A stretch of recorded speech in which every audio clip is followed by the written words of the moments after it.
This podcast is proud to be part of the TalkSport Fan Network. TalkSport. Powered by fans.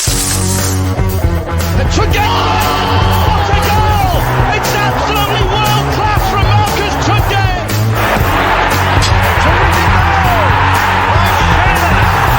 Johnson puts it in the air. Aidan Flynn wins the It's still with Lee Gregory. He's in the box. Tries to screw him. Is it going to be there? Yes! Oh my word! The Wednesday week!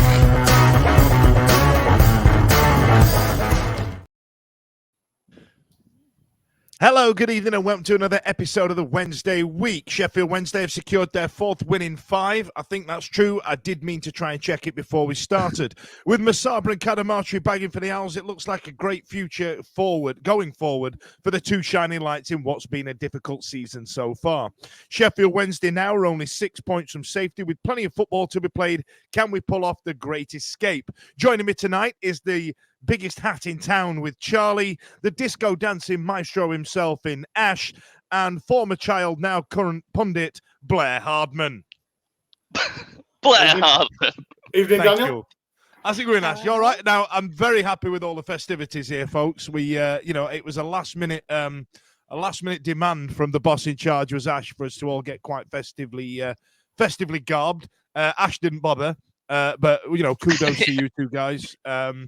Ash, how do you wash that beard? Is it now electric? Carefully, mate. Carefully. But, I thought I'd add a bit of because I've been accused of being a bit of a Grinch by certain people of the podcast. So I thought, obviously, Christmas coming round, and just thought I'd just chuck on a couple of things. I've even got Daniel. Look at this. Oh, watch me tie. Look at this. Look at that. Just for the audio listeners, Ash's tie is crazy like a fool. So that's nice, isn't it? So listen, let's get into it. Let's talk about. We've got a big win to talk about. We've also got a big loss to talk about in the midweek. Ash, Norwich. I must admit, I was feeling a little bit, relatively optimistic given the, given the form we were in. I thought we'd at least turn up, but it weren't great, were it? No, look, we had Norwich, and then we had obviously QPR coming up, and I think I said anything from Norwich would have bonus. I mean, a point would have been great and everything, but it was obviously QPR we were targeting.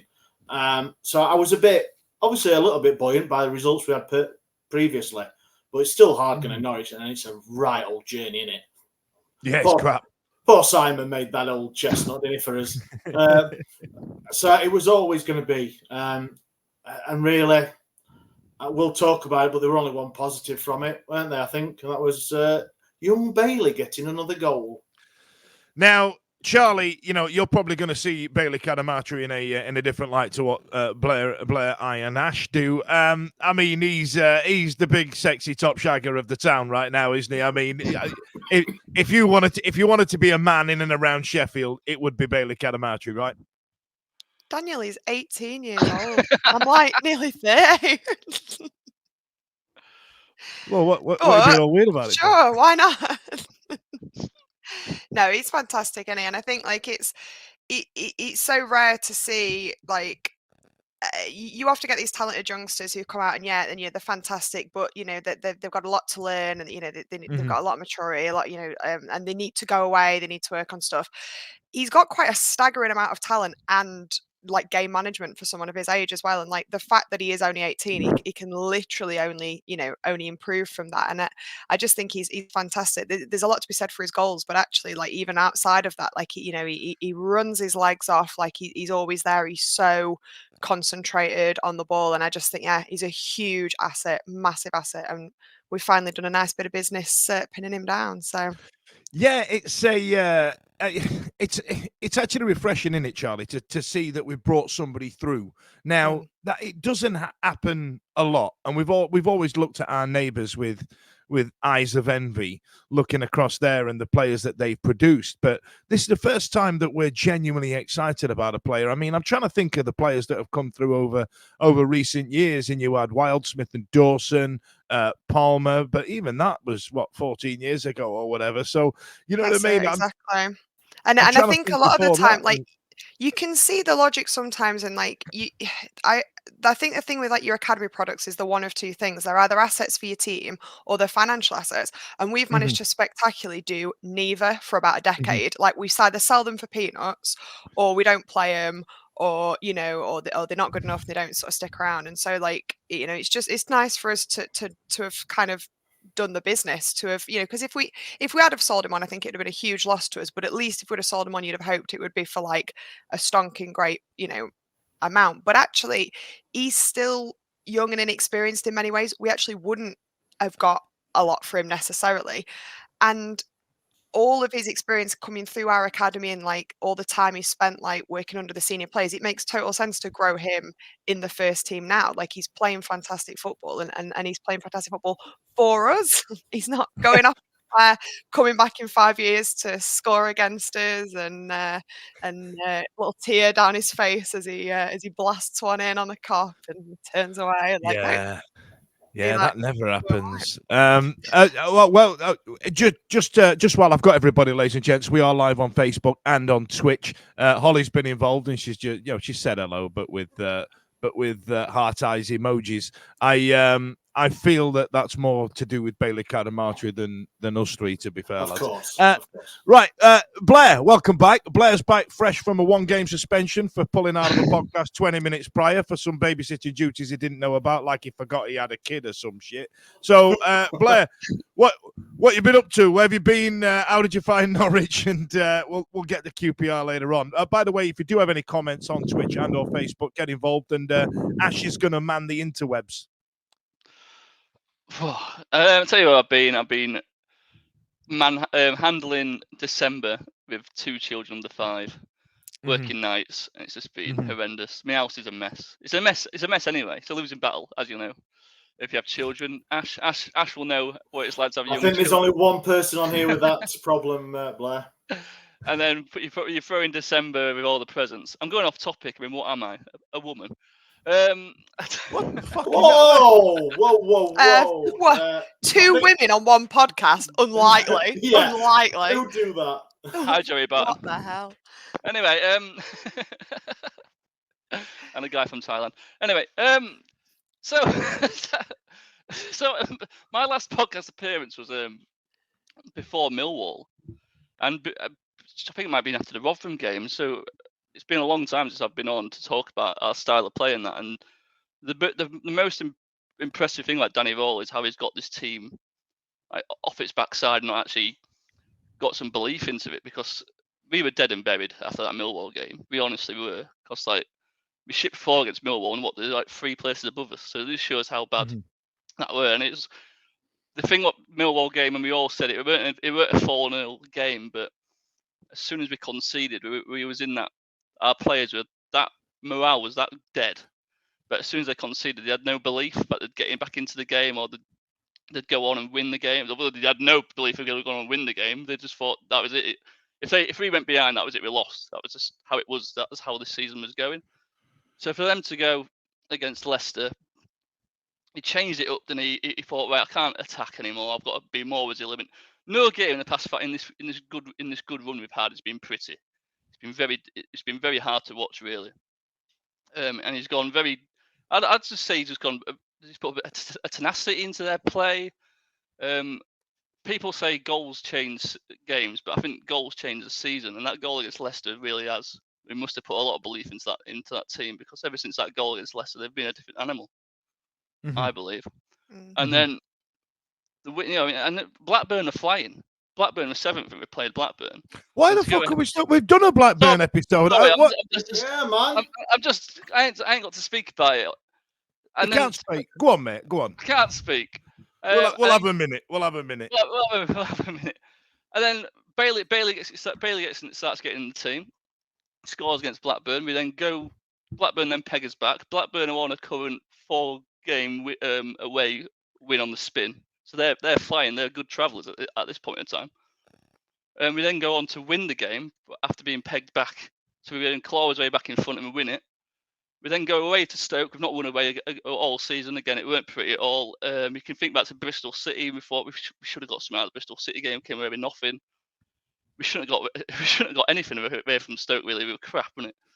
And we won first away win, another tick in the box, and then Norwich. It's a horrible journey midweek. I've got a friend who's a Hull City season ticket supporter, Hull City fan, season ticket holder, and the general consensus between everyone he spoke to about Norwich is, but they play crap but win. I mean, if you look at their team, they've got a lot of experience in their team. So I think and Wednesday played really well. We had 21 shots that game, 4 on target weren't great, but we were on top of Norwich for large parts away from home, and I can't remember. Can anyone remember the last time we won away at Norwich? Because I can't at all. It seems to be one of them teams we either tonk or they tonk us. It's an absolute nightmare with Norwich. But I thought it was a bit abject. Like that you're right about the Millwall game, and there were elements of the Millwall game creeping into that Norwich game. Where you go, oh, Ed's gone, we've conceded a shitty goal and all the rest of it. But to have something like Cadamarteri up front, who's literally bleeding for the club, I feel like it's given us something. It's given us another injection a little bit, don't you think? Oh, 100%. And the way he took his goal against QPR is not yet. We're on Norwich. Oh, on Norwich. Right, his goal against Norwich. They're all the instinctive finishes. He's got a lot to learn, but he reminds me of. He's a proper poacher. Like, I don't think he offers much other than just running around and chasing things down. I think he's got a lot to learn in terms of just all-round play. But in terms of his but isn't there an element of that, right? And I'm going to say, a lot of strikers suffer from this. Yeah, they get it trained out of them. Like, for example, I thought elite Wayne Rooney was when he first burst on the scene when he was like 16, 17, up until being about 21. That, that early doors Wayne Rooney where he played like he was playing like a kid on the park, right? And he didn't care about who was up against, who was happening. He was just a big old, he was a dickhead. And I absolutely loved it. And I feel that when he went to Man U... He just twatted it as well, didn't he? He just smashed the ball and he smashed people. And then I feel like when he went to Man U and he became a bit more disciplined, albeit I think it was like 2009 where he had one of the best seasons anybody's ever had. But I feel like he lost a little bit of rawness. And for Manchester United when he was playing for them, that was great. But we're not Manchester United, so I kind of like it that he's raw and he just runs around like a psychopath. And we've got that pressing from the front again, which we haven't had for a while. And he's just not scared to hit it, is he? Nah. And that's what's exciting.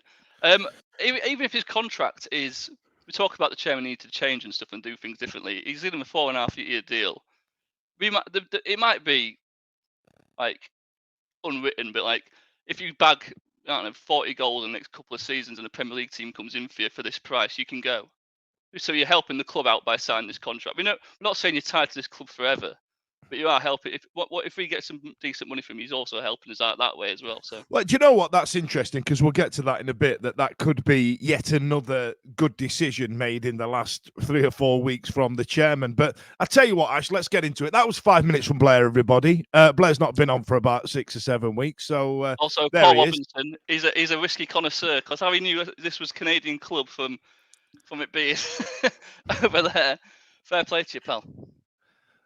Yes. All right. So Paul Robinson's noticed what whiskey you're drinking. And you can tell because that was 5 minutes of absolute nonsense from Blair. Ash, let's talk. Top Covington. You're on mute, Ash. Let's talk about QPR, shall we, Smash? Yeah, if you want to, mate. Yeah. Let's get into it. Yep. Yeah, so like I said earlier, it was one we looked at as a winnable game and not a must-win game, but it was one that we really looked towards getting 3 points to help us safety. It was good. I was really positive. Even like I said, we lost against Norwich. Anything out of that was a bonus. It was Saturday morning. It was you get up, don't you? And it's like you got the tingles match day, and you're feeling positive and everything. It's like everything's going right for you Saturday morning, and you're thinking, just get to 2 o'clock. Let's have a look at the team. Obviously, a couple of changes, and it's great to see Cadamarteri start again. And obviously, he is. We've just gone on about him. He has done something to make Danny Rule think about his starting position, where before he might have chucked him in and thought, we'll give him a chance, a youngster, something to prove, and he's proving it. Nothing wrong with that at all. I think Deshaun Bernard coming back in as well. I mean, he's another guy that Stevie rates as well, and I do. I think he's a cracking signing. And unfortunately, it sounds like he's only on a contract till summer, so hopefully we can tie him down, because he will definitely move on to bigger and better things if he don't stay with us. And yeah, it wasn't a great start, though, was it, to the game? It wasn't. No. I think we played well first 15, 20 minutes, but without anything. I felt we had all of the ball the first half an hour, and then but we didn't look like scoring at all, though. No, it didn't. It was more possession based stuff, but it was good to see, because obviously in days gone by we've gone 20-25% possession for the 90, and to get hold of the ball, it was good. And obviously it was a bit of a sucker punch really for their goal. Yeah, I feel like it took the wind out of our sails, especially with it being an OG as well, Charlie. Like, Diaby is starting to Mambo is starting to split opinion across the Twitterverse and the Twitterati and whatever trendy name you want to come up with. I just realised that by saying those two things, I've just made myself sound like a man in his mid-40s trying to be cool, haven't I? On X, everybody slagging him off. I mean, is it, sometimes he's good, sometimes maybe good, sometimes maybe shit. I mean, what do you think, Charlie? I mean, where do you sit on the Mambo number 5 camp? I mean, I think right up until that point, I think people were starting to notice all the stuff he does well, and then he gets an own goal, and everyone goes, "He's shit at football." And you go, "It's funny though, isn't it?" Because I don't disagree that an own goal is not ideal, but I don't remember him smashing an own goal in every other game. So I think if it becomes a habit, obviously we might need to have a conversation about that if he's forgetting which goal he's meant to be heading it into. But I think he's good at what he does, other than being in the. It's a funny one though, because I have watched that own goal back a little bit, and like sometimes it's so unfair because you're all in the box and like it's shared and it goes off the wrong way. He does sort of Shamu leap into it, and it does sort of. It's quite a good header if he'd have been playing for QPR. Yeah, like, it's a tiny little finish, isn't it? It was like not really sure entirely. I guess perhaps he was trying to dive slightly past it to like knock it back out, but only it's a dangerous header to make that fly. one. I don't know. Just, It was an odd one. Go. Is it one of those? Sorry, is it one of those you think that if he doesn't throw his body at it, because he won't put his body on the line, or do you know? Or if he does, and he obviously did, and he nicked it past Dawson, which I got to say, it looked like from the camera angles Dawson had it covered. Possibly. If he doesn't throw his body out, it's people go, "Oh, he don't put his body on the line," so he's had a go, and it's not worked. So if he'd have stood there, there looking like like a mannequin, and Dawson had like fumbled it or whatever, then it had exactly. And I think he's just unlucky. It was a bit of a mad scramble, and he was careening towards the wrong place at the wrong time for some reason. But I don't know. There was something about that. Like I think it was like Blair was sort of saying like.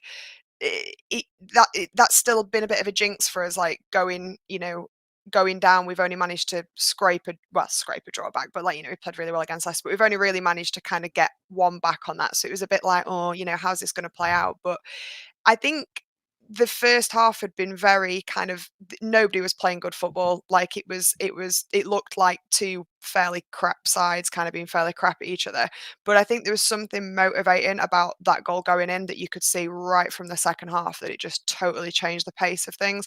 And I think that's weirdly a good sign. I'm not saying that's what Bambo did. Like it wasn't like a sort of I know what I'll do. I will motivate the players by scoring against them, and then they will come out and they will score more goals. But they did have that effect, like proper galaxy brain thinking. But yeah, I think it weirdly worked in our favour, because we absolutely came out kicking in the second half, and I think we got the result we deserved after that.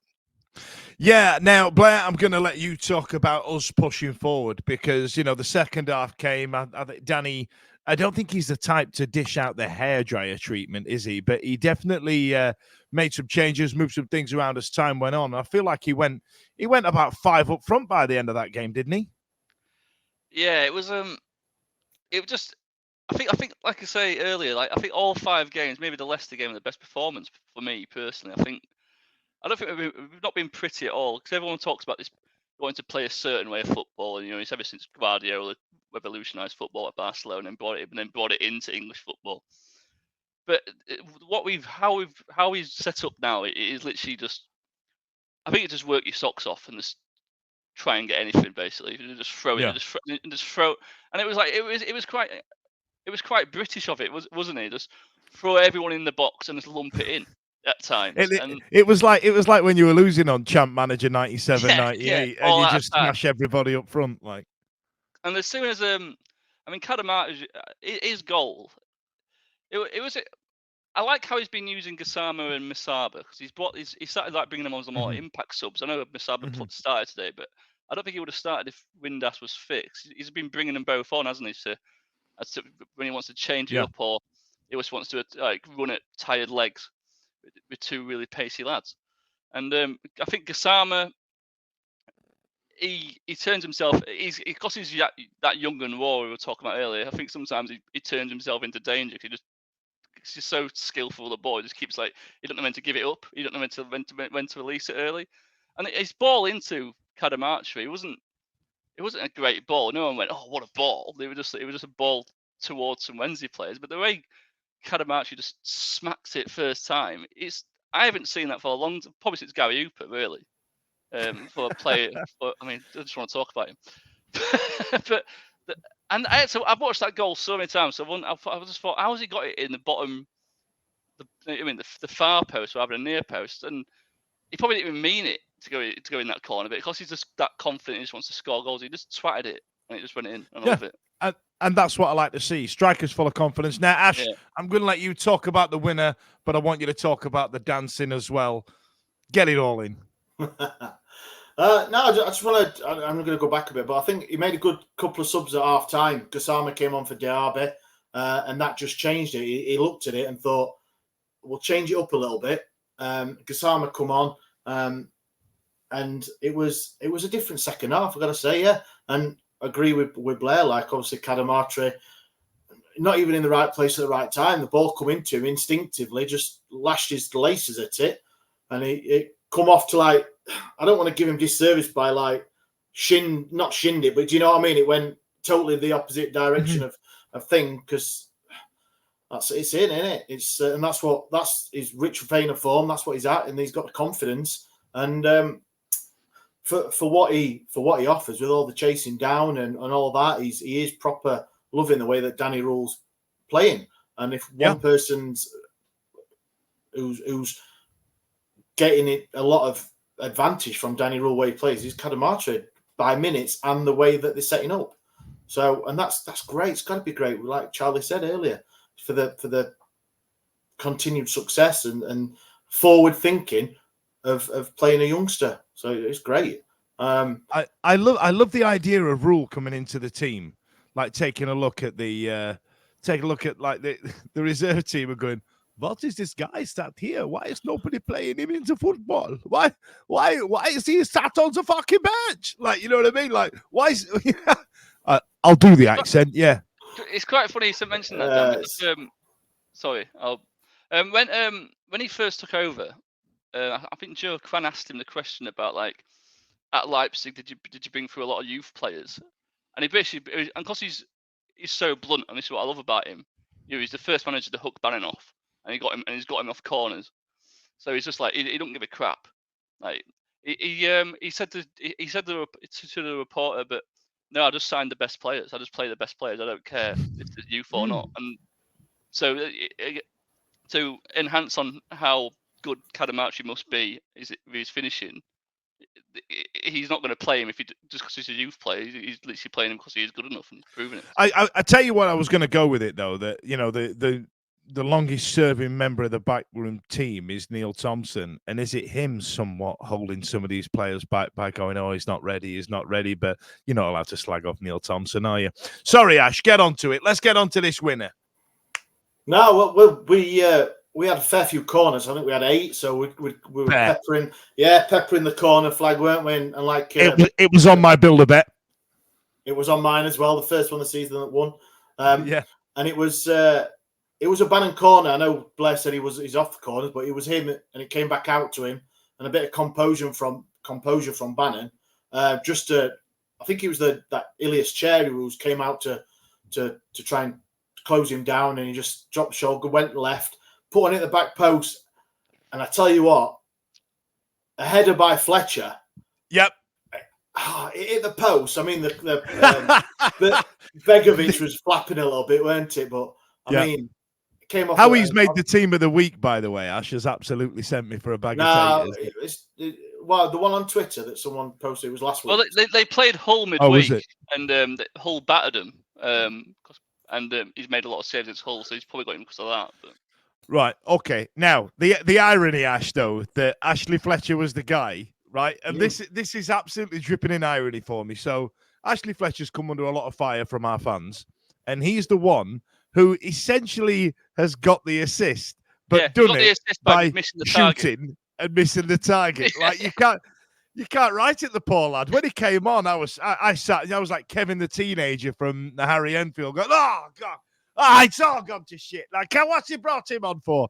And then he indirectly scored the goal, which took us to the win.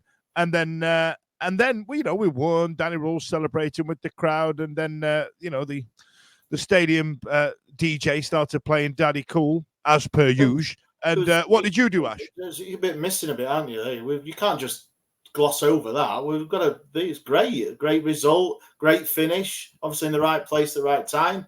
I think the second half performance, and I think a lot of people online singled Bannon out for that, saying that he was all over the place and he was looking back to his best. I think the mentality of it to come back at 86 and then 90 plus 3, I think it was Musaba's, was fantastic, really good. Yeah, I mean, you can't fault them, can't fault it at all. And for how well we played in the second, I do think that QPR just shit it, because they brought they brought Dykes on at half time and then went one up top. And then and they tried to defend a 1-0 lead and just absolutely invited us on. I think they had one shot in the second half. It's kind of their own fault, isn't it? Yeah, a little bit. 100%. Sorry, I was absolutely just pressing buttons there. My apologies. So, have we had any comments from the interwebs, Ash? No. Is that a lie? There you are.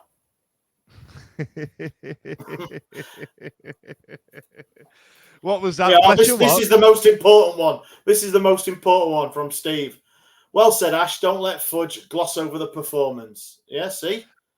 That's what people come for, the tactical analysis on this podcast, Daniel.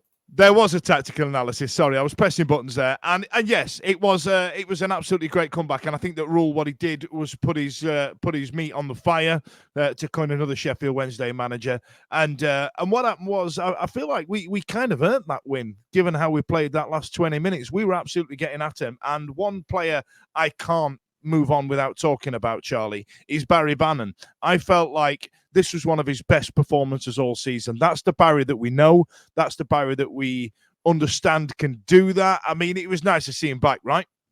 Absolutely. Like I've said it before, like he's one of those players that he's very fashionable to sort of slag him and and I think because people hold him in such high esteem, like across the board, like if he ever does have a ropey game or he makes a mistake, everyone's like, oh, it's proof, it's this. But it's like when he's bad, he's average, but when he's good, he's fantastic. And it was just that was just proof of it. Like it's that determination as well, that like that constant, he never looks half-arsed, like he never looks like he just doesn't know what to do with himself. Like he makes a shoddy pass, but then he's straight back in there. And I just think, especially that final bit towards the end, I mean, he is so good with those crosses in. Like, I mean, it is absolutely magical, that ball in, like it really is. And from where he was as well from it, like he's tossing and turning, he's got the guy in front of him, he's and then pelts it, and it's like absolutely pinpoint accurate as well. I mean, that's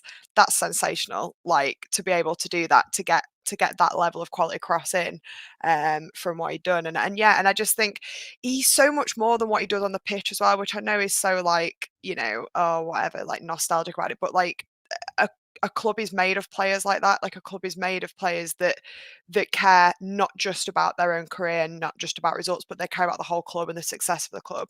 Like I've seen that he's come out and said afterwards, like about it's always, you know, it's always, I'm sort of paraphrasing it, but like it's always good to get those 3 points, and like, but when you really want something and you know how important they are, to then get that result is like, you know, this isn't always just about the points, it's about where we're getting those points. And if you know it's a must-win game, if you know it's a, you know, a 3 points you should get, to then hit that target is fantastic. And you can see the mentality, like you can see that on the pitch, and people like Bannon, like they absolutely believe that mentality is the best way positivity. of saying it, innit? Sorry, your audio cut out there. I thought you stopped talking. That's I've all right. just realised that people listening now will think I'm talking over you. My apologies. That's It's fine. probably me needing to charge my earphones. So, you spoke about points earlier on, Charlie. Blair, have a look at this. Now, interestingly enough, there's the league table right there. Interestingly enough, QPR were in actually a rich vein of form before that game hit. But oh, sorry. Go on. Well, I say it was what we did on Saturday was quite impressive. You know what I mean? Not just because they were 1 point above us, we went behind, but how have they've just beat 3 teams in a row, and like I said, at midweek they beat Hull, and Hull are flying at the moment. So it was a really good result. It was a really, really good result. You look at you look up at Millwall, and we said they spanked us 4-0, 5 games ago. Mm. Yeah, and you can't believe they've not won a game since. so that just shows what Danny Role has done behind the scenes, but he has really got them off the arse. Yeah, that it's could have been impressive. I think he's a dog's bollocks, isn't he? Right? So as it stands right now, we're only 6 points off the team placed 21st, which is Darren Moore's Huddersfield Town. Then we've got Millwall, who spanked us, and Stoke, who are in also some god-awful dross of form there. And I think somebody put the graphic up on X the other day, the form table, where something like 10th. Is that right, based on goal difference, Ash? Yeah, that's right. Yeah, we're 10th, which is great. I think we're obviously got what is it now 3, 6, 9, 10 points out of the last 5 games, and it's just other teams as well. I know you're not supposed to look at other teams and what they're doing, but at the minute we do have to sort ourselves out. We do have to get the 3 points, but we're also looking at other teams as well, just because it gives you a little bit more as a fan, not the club, the fan. It gives you that little bit of a oof, doesn't it? And anyone who says, we're putting pressure on the other teams now, Ash, as well. Like they're looking over their shoulder now. Whereas about 5 games ago, they're thinking they're gone.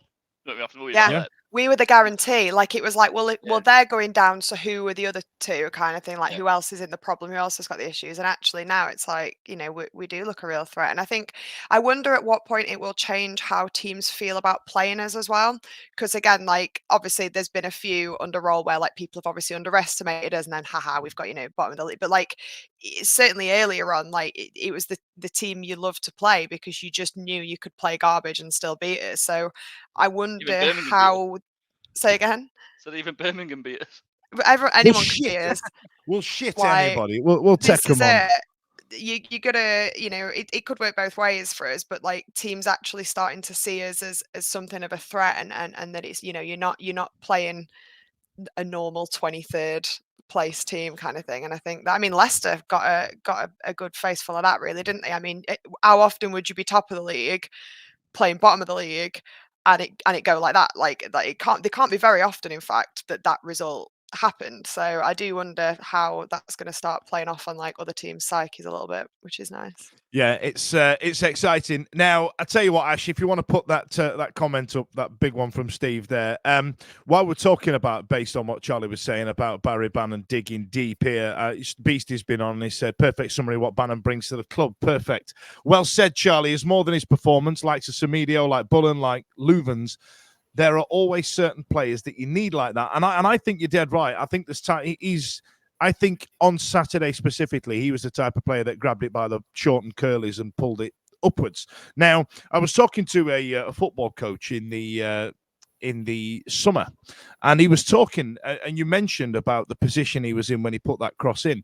Now, you'll notice that Newcastle are really good at this because they've got someone like Kieran Trippier who can whip a ball in. And other Premier League teams do this. What they tend to do is what they call play for set pieces. Me, I'd call it diving. And they play for set pieces because in terms of, when you get these strikers and they're running down the wings and they cross it in and trying to get them the end of it, in terms of percentage of that being a success, it's very low. It's like 1% something.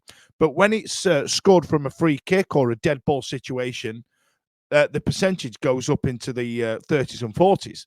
So for Bannon to do that and cross it in from open play is actually a 1% chance. It's actually more impressive when you look at the stats than when you than what you think. Go on, Ash. But I would rate him better at that than he is his corners. And stuff. Because I mean, I think it is well documented. A lot of people have commented on his corners being not the best, but not just him. Obviously, he's been took off, and Volks nearly scored from one, didn't he? Actually, as well. Mm-hmm. So it's just the whole setup of corners for Sheffield Wednesday is that our attacking threat at them has not been the best in the last couple of seasons. Mm-hmm. We had Big Aidan Flint. Dan, calm down. I'm sorry. I think you missed out his middle name there, Ash. You missed out his middle name. Big, sexy Aidan Flint. He was renowned for getting goals at corners and things like that for his previous clubs, and I think he scored one for us, didn't he? I think. Hey, let's be honest. He nodded it down for Liam Palmer. He's a Wednesday legend, mate. But there is that, yeah. So I think I would always back Bannon only on his left foot though, only on his left foot to whip it in. Because we know his right foot's not the best. But I mean, he still sent Cher for a hot dog, and then he came back the other way and put it on the back beans on toast. I mean, that's impressive, right? Yeah, definitely. Oh yeah, of course. But it's what we need and what we wanted, and that was his calmness and to whip it in.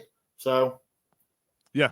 Absolutely right. So listen, it'd be wrong of us not to talk about it now. Yesterday on the telebox, it was my views on the march and the protest that took place and things like that. And I wanted to see where you sat and what you thought about it. Now, last night on Talk TV with Mark Saggers, I brought up that I thought the timing was a little bit off because when 1867 group started, Charlie. We were bottom of the league. We'd made a load of terrible decisions. We were getting rinsed in terms of prices and stuff like that. Since then, since we've got rid of Munoz, every decision Chansiri's made or the club has made has been an absolute banger. So, I mean, do we just leave it be? Do we press the pause button on it? Or do you feel like you can understand why people are still pushing forward? It's very hard, isn't it? Because you run the risk of being hypocritical if you were angry at him in September for the things he's done for for however many years, then you're angry in December. But I must admit, there's a big part of me that's like, I worry about how childish Chansiri is. It's not. I don't worry about it affecting the players. I mean, I can't imagine many. Do you know what I mean? It's not necessarily going to affect their mentality or anything like that, but you worry. He's very unpredictable. He's very childish. He's very what's the word? Spiteful. He's quite a spiteful person, and I think that he can really take. He giveth and he taketh away, and there's something about that where I'm like, he has made the right decisions. While we don't need to polish his nuts about it, maybe we should just. I don't know. There's just a part of me that really wants to hold off on it because. If anything was ever going to work, it would have worked before. It would have worked, when people have raised these concerns before. I can't see how, the protest. I don't see how it's going to necessarily change his mind about what he already thinks, and he's well documented his thinking. But what it might do is push him into going, oh, they're at it again. Well, you like Danny Roll? Well, I've sent him to the moon. And then it's just like, I don't know, there's just something about it that just stresses me out. And having said that though, like I respect the dedication to it. Like if it's something that you believe in, you can't just be like, oh, I've gone off it now. Cause like, they've been, I know what you mean. If your boyfriend's a dick, you can't just like you know, if you want to break up with him, you can't just not break up with him because it's Christmas and you're going to get a nice present. Like, if you don't love him anymore, end the relationship. So it's like, to a certain extent, we're saying we're not happy with Chansiri. But there's like, you know, if we're not happy with Chansiri, we're not happy with him any day of the year. And so yeah, if you really do believe in that and this is the best way that you think to get him out, then yeah, you've got to stand by it. I just hope that we don't get a festive, you know, gift wrapped statement on Christmas Day, you know, saying I've took all the players out back and shot him. I don't know. I love the idea of it being titled with, you know, Boy Done Good and something to do with Pandora or something like that. That'd really make me laugh. Now, you know, the match, Blair, I mean, do you know what, Charlie? That's a really good point. They've kind of, you know, they've nailed their bollocks to the mast and they've kind of gone, this is where we stand. And we'd all look quite foolish if we said that that's what we want and then rescinded it. And bear in mind as well, and this is where I don't really have a mega issue with them. There has been 8 years of absolute turmoil and bullshit and all the rest of it. But yeah, you kind of look at it and you're like, yeah, but we're doing all right. Can we just wait a bit? Can we see how January goes and how much the season tickets are? I mean, where do you sit with it, Blair? I mean, football ownership's just mental as a whole thing anyway. Like, why would anyone want to do it anyway? So you got to be insane to just basically lose. Basically guarantee I'm going to lose millions of pounds. Like, you got to be mental, haven't you, to like do that. He is. I think we've already established that for a number of months now. Yeah. We know he's insane. But I'd love to know what every other club of a similar size to us feel about their own chairmen, especially ones outside the Premier League, because, like, what do you want? I mean, you just want, basically, we're fickle. Football fans are the ficklest fans of any sport, I think, of any. I'm sure any fandom. I'm sure any of the fans of the top 8 love their chairman at the minute, so I think that's a bit. Oh yeah. So it's a bit. Of course, they're going to love them where the position they're in. Exactly. I'm sure if we were top of the league, there would still be the hardcore that would be saying get out and stuff. But I would say there were no Chansiri out, was there? There were no Chansiri out last. It was the same blokes doing the same shit last season. But I'm sure there was still a hardcore amount of people. Yeah, there will be. People say, like, what the protesters achieve. A protest doesn't really do nothing. I mean, the thing what does achieve something is not renewing your season ticket, not paying your money into the club. But what a protest does do is spread awareness and gets people talking about it. And that's exactly what that process has done. It might have only been a few hundred people, but we're talking about it now. So there you go, job done in one respect. I want one or two things. We've all said it. I do think the best thing would be for him to go, but I'm not ready to march through the streets to do it, because I tell you what. Let me proffer you another one, because I've always said that I don't want Chansiri to go per se. I don't like what he does, and I don't. I want change. I want him to learn, and that's what I want. And there's a reason for that, because when you look at, you know, do you remember when Sheffield United, I think, or Portsmouth got the only skint shake in the world, and they went to absolute piss and shit. And then Nottingham Forest got themselves a dodgy chairman because he said he had a load of money. Turned out he didn't. We had our fingers burned with the Azerbaijani guy that turned out to have no money. Now, we know Chansiri's got a few quid. And the issue that we've got is that because of the archaic FFP and all the rest of it, we can't spend it. That's the issue that we've got. Yeah. There's a lot of people online going, oh, Chansiri's skin is skin. He ain't skin. He is ne pas disconté. He's all right. He is, like, you know what I mean? And I just want him to learn. And there's just been a few breadcrumbs over the last few decisions he's made. Because bear in mind, we all know Chansiri wants to have the last word on everything. There's just been a few things where we've gone, hang on, that's a really sensible decision, DC. That's really interesting. Yeah. You know what I mean? I mean, what do you think? The problem we have got is that we don't know, apart from the parachute payment clubs, we don't know the state of everyone else's finances. Do you know what I mean? Because a lot of clubs could be on the brink going, you know what I mean, down the route we went with points deductions and transfer embargoes and that. And the reason we've had to have expensive shirts and expensive season tickets is the only way to avoid it. The thing what I would love is a full. I want him to. Yeah, I think you're right. I want him to change. I want him to basically just sit in Thailand writing the checks and be the hero when things go right, Yeah. and just let the blame go on the CFO and the CEO and the COO. Just employ a full board of directors and be a chairman of them. I also want a full breakdown of the finances, because so my dad's gone mental ever since post retirement. He's got full involved with York City. He goes to AGM meetings and everything. And the reason I bring that up is because they basically said, like, we have a cost of when they travel down south, they do a stopover, because they can't guarantee they'll make kickoff if they set off at, I don't know, 9 a.m. for a match day. So you've got to go down south, and once you get that to M25, M11, who knows what could happen. So there's a massive fine and repercussions if you are late for a kickoff. So you have to do a stopover. They go down the Friday night. Whereas all the southern teams know for a fact they can get up north if they set off at 9 a.m. Saturday morning. That's just how it is. So it's just little costs. I just want a full breakdown of where all the money goes. Because if we, and as fans, if we see the full transparency of that, it might temper expectations. Go, all right, Hillsborough costs shitloads to run. So this is why we have to pay this amount of money, and this is why you can't spend money on the transfer. You know what I mean? I just want that. I just want full transparency, really. Well, that's all he wants. You know, Ash, Blair just wants Chancery to talk about what he's doing all day. You know what I mean? I mean, that's a good comment there, Ash, isn't it? There, why he said 3 weeks ago that he couldn't pay a tax bill. Is he skint or telling fibs? I think, and bear with me on this, because I put an unpopular opinion up on Twitter the other day saying that Moses Odebayo didn't do a handshake with Lewis Grabban because that got blown out of proportion. I think this got blown out of proportion as well. I don't think 3 weeks ago he said he couldn't pay a tax bill. I think he tried to be funny. I think he tried to do a joke. I think he tried to go, hey, we need to pay £2 million.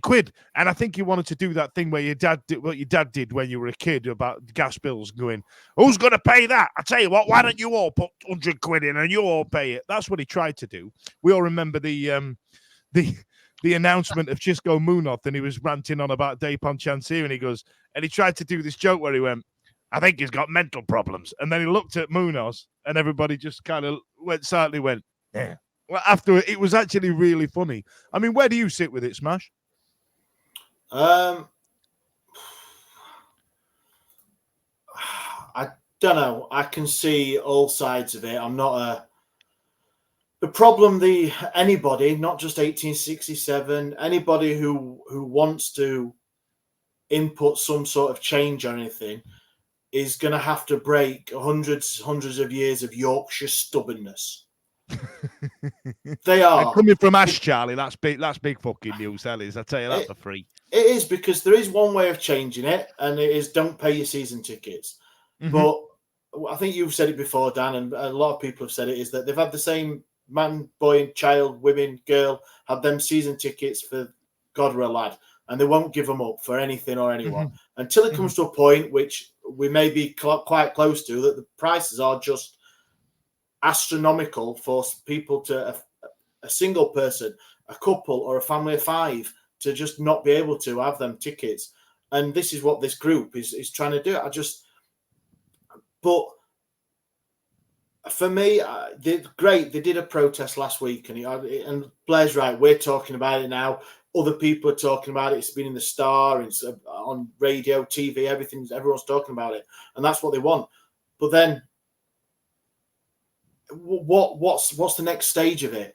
Is it I assume they'll protest on Saturday again and do it every home game, because that's how it keeps going. If they don't do that, are they going to do it again in another 2 months, or have they got other things? I don't know. I'm not involved or anything, but I don't know if they want Mr. Chancery or whoever to listen to them, or they just want him gone without I don't know, without a plan A or a plan B.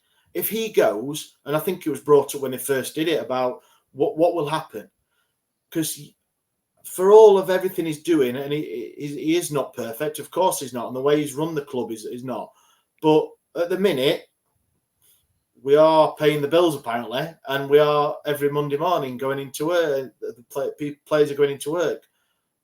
But what happens if they buy somebody or someone else buys it? We've seen it on other clubs, haven't we? That owners have been brought in or come in and been worse than the previous lot.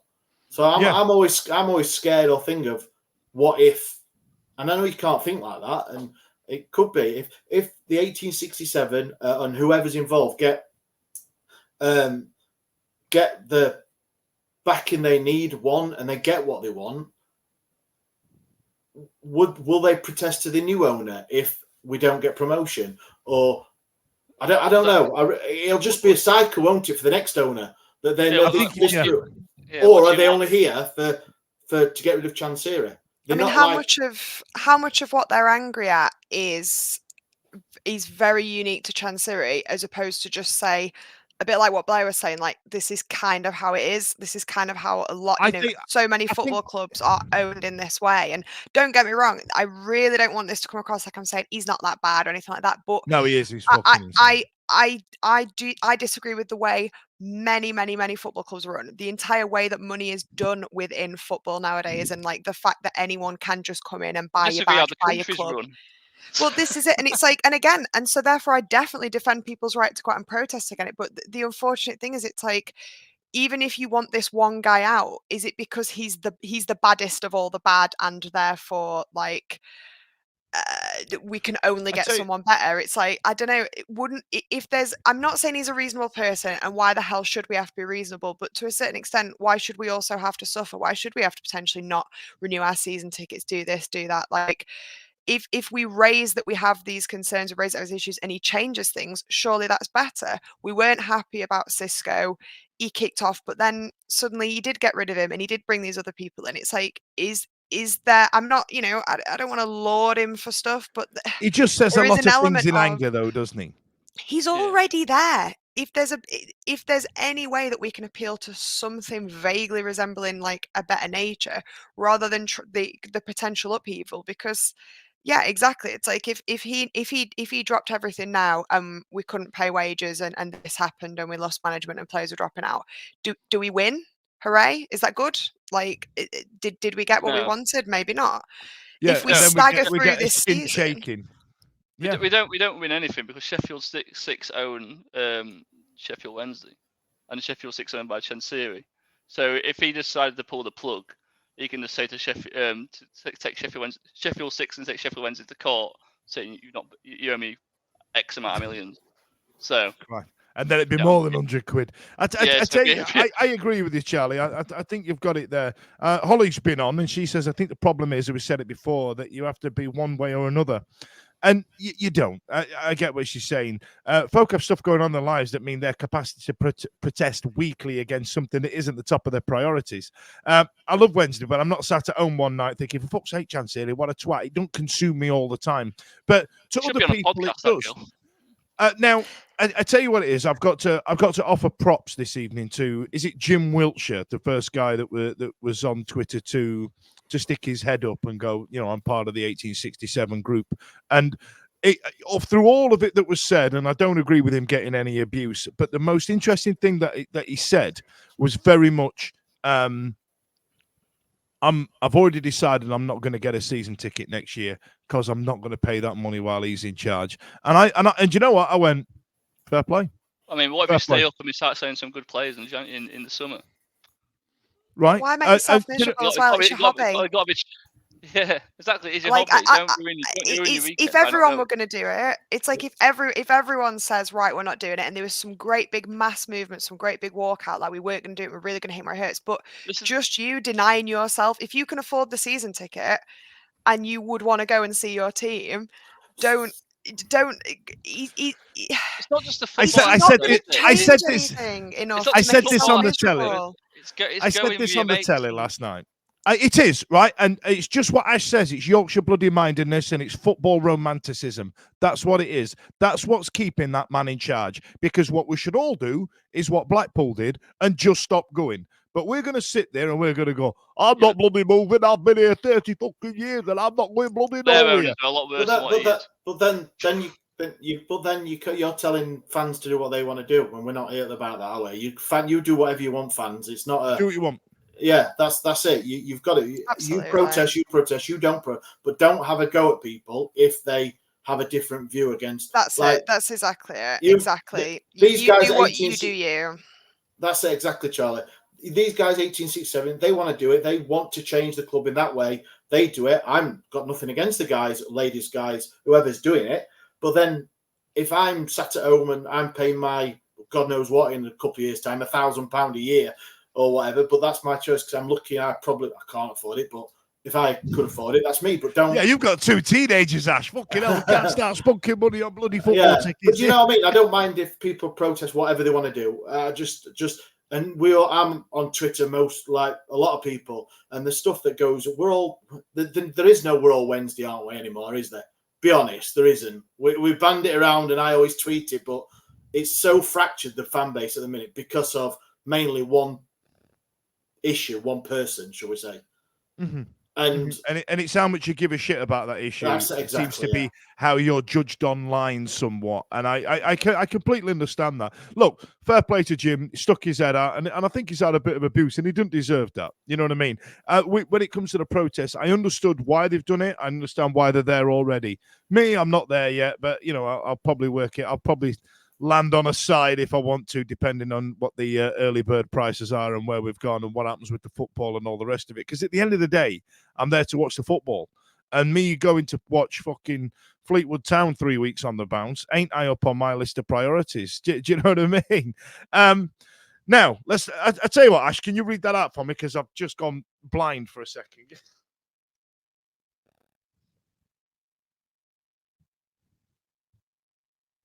You're muted.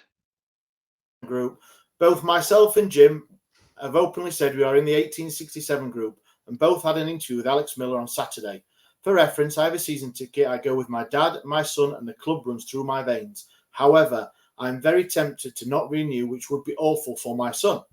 I fully agree that neither side of the fence should be arguing, more so debating.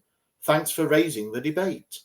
Yeah, it's totally fair. It's totally That's fair. really reasonable, that, Jake. I tell you what, listen, if you don't mind pinging us an email, we've got it on our socials. We'll get you one for My Wednesday, and I'd genuinely love to hear your side of it. I really would, and let's go down that route, and let's have that. I don't even know if it'd be a debate. I just want to talk about your experience with the club. Totally. What about it?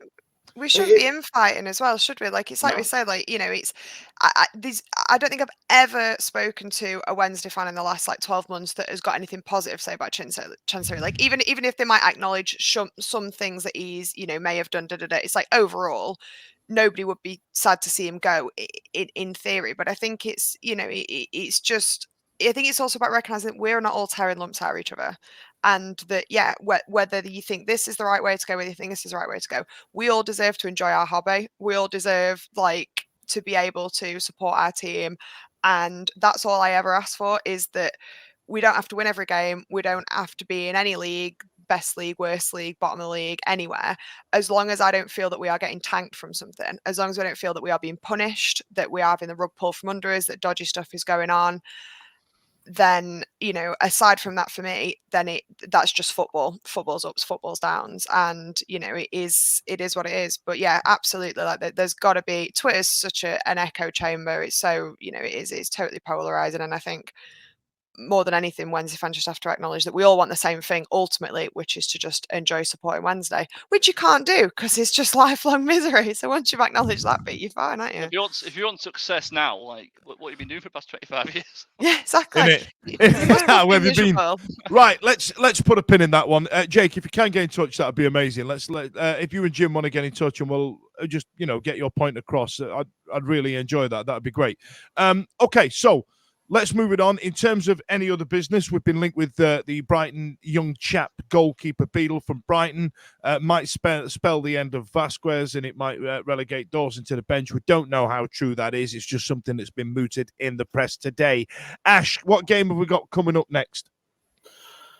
Oh, we're at home to Cardiff. Big game at home, because every game at home, I think, is really important this season. I feel like that's where we're going to win our points. Away wins, we need to, they're going to be few and far between. Charlie, how do you think we're going to get on against Cardiff? I think if we approach it like we did QPR, I don't like to use must win, but that idea of like this is winnable, this is would be a fantastic 3 points. I think it'll be great. And I think if we take in what we took into QPR, I think we'll smash it 2-0.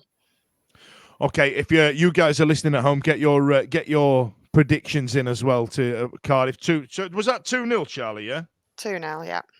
But I spoke to my friend, Hull played Cardiff at home on Saturday, and he said they were absolutely horrendous. So we've got to win because Christmas period is quite tough this season because we've got 2 away games back to back after this. We've won 1 away game. I think we've drawn one away. So we're not great. We're not great travellers. So we've got to win. Let's say 1-0 and Cadamarteri to score again because he's a legend. Ashmaster, what are you saying? Well, Cardiff have in the last 5 games they've won 1, lost 4, and they've lost the last 2. So they're not in the best form, are they? But we've seen off QPR that have been in a lot better form than them, Cardiff. And last time out we lost 1-0 to a Will Volks handball, I believe it was, who has actually turned the corner now because I think he's been fantastic the last few games. Yeah. I thought we deserved something from that game as well, to be fair. But we didn't. We got no. But we didn't. Fair enough. Go on, Ash. It was. We should. I'm going to go home. I think after the final whistle on Saturday, the backroom staff, the crowd, everyone. I think they loved it, and obviously they just seem that we've seen all the videos and everything that it's a good togetherness, and the win obviously saw the celebrations in front of the cop and in front of everyone. I think the team have really got a bond there. So I think at home with the crowd just for Christmas, which do we usually get a bigger crowd at Christmas? I know we're on about season ticket prices, so I'm not expecting, but we've had north of 24,000 for the last few games, haven't we? So I reckon it'll be all right. I reckon it'll be decent. Do you reckon we'll get a good start? I'm going to go for a win. I'm going to go for a 2-0 win. 2-0, Ash. That's not bad. I mean, John Duncan there, he put 3 in, where Beastie put 3 in, 3-1. I've gone for 3-0 myself. I think they'll not fancy all that journey, and I think our tails will be up, and I think we'll absolutely send them for a bag of chips. We'll get another gift from Ash. We'll get another gift. Right, we're going to end on that. That's what's going to happen now, ladies and gents. I don't know if any of you know out there in internet land, but I've known Ash for a number of years, and I need some music over this, don't I? And there used to be times when we were about 16 to about 19, we used to go down to the Zone in Rotherham, and it gets after the Tivolis. After Tivoli's, just for livener before bed, and we get there, and they used to have these big podiums on the corner of the dance floor in the Tivoli. They do. And 2 a.m. had come round. It was home time, and we couldn't get a cab. So we thought we'd try and dip and get a cab, and we couldn't get one. Do you know why we couldn't get one? Because we got there with another 500 people because Ash was on the top of the podiums and we couldn't get him out. And I've not seen that dance since about 1998 until Stevie was in charge of the TikTok detail that was happening to get the shorts for the TikTok that we put out.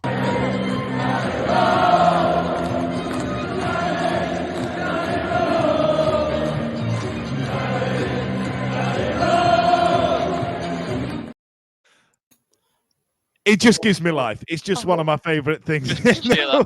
What can I say? What can I say? It was just the atmosphere was great. It was buzzing, wasn't it? Everyone got into it.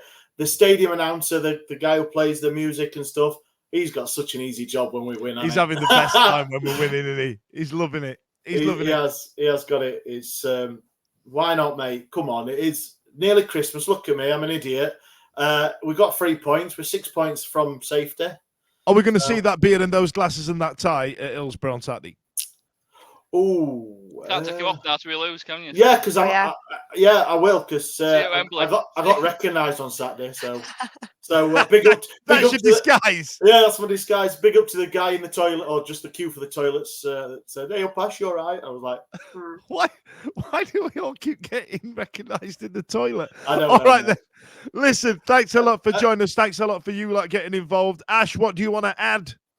Are we mentioning your little Dubray? Oh yeah. Also, listen. Back in 2016, we set up a tat shop and we've let it just go to ruin. So put some new designs in the tat shop. If you want to have a look at some of the tat that we've got available, Ash has designed all of them. So if you don't like them, it's his fault. If you have a look at the QR code now on screen, or if you're listening to us audio, have a look at our link tree. It's on there as well. So if you get involved with the put the link in the description. I'll put the link in the description. Yeah. We'll put the link in bio. Also, don't forget to subscribe and all the rest of it, especially come on Twitch, because we've got about 10 subscribers because we've only been doing this about 2 weeks. But yeah, get involved in the tat shop and we'll see you later. This podcast is proud to be part of the TalkSport Fan Network. TalkSport. Powered by fans. It's a goal! What a goal! It's absolutely world class from Marcus Tunde!